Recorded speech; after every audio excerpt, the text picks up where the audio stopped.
Mix by Rahul बाबू। भैया हमारा छतिया के सोना रिकॉर्डिंग बाय माँ लक्ष्मी स्टूडियो कुशेश्वर बाजार।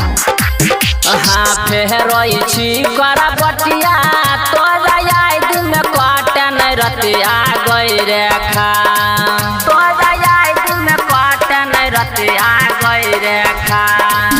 हाँ फेरोई छी करा बटिया तोरा याद में काटन रतिया गई रेखा बरस दोनों अखिया गई रेखा तोरे खातिर धर कैया हमारा छतिया गई रेखा तोरे खातिर धर कैया हमारा छतिया गई रेखा।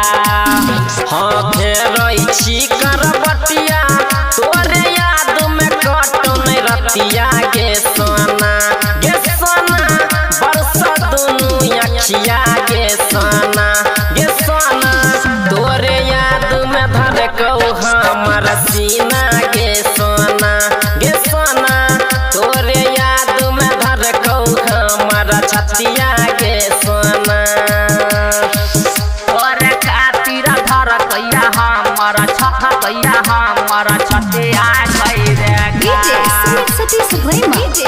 रिकॉर्डिंग बाय माँ लक्ष्मी स्टूडियो। तोरे याद में धर कहू हमर छतिया गे सोना।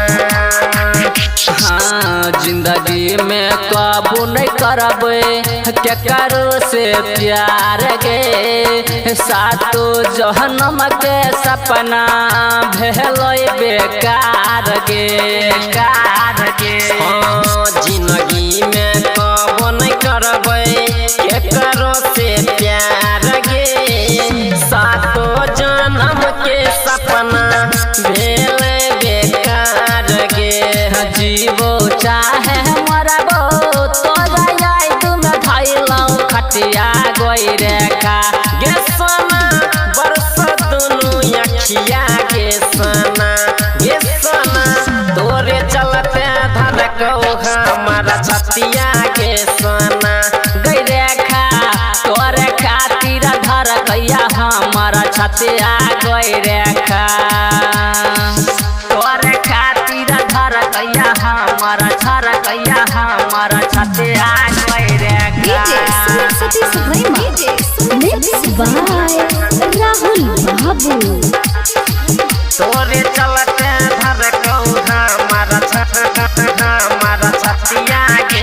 हाँ दिल के दर्द यह दिल में असह छियो जान गे जियते जिहन गया बनलो हल्ला सके सामान गे हाँ दिल के दर्द यह दिल में सह छियो जान गे जियते जिन गया बनले लाश के सामान गे परमद चाहे में सब पूरा करतो यार मनवा गे सोना गई रेखा बरस दोनों नयनमा गई रेखा तोरे खातिर धर कैया हमारा छतिया गई रेखा गे सोना तोरे याद में धर कहू हमारा छतिया गे सोना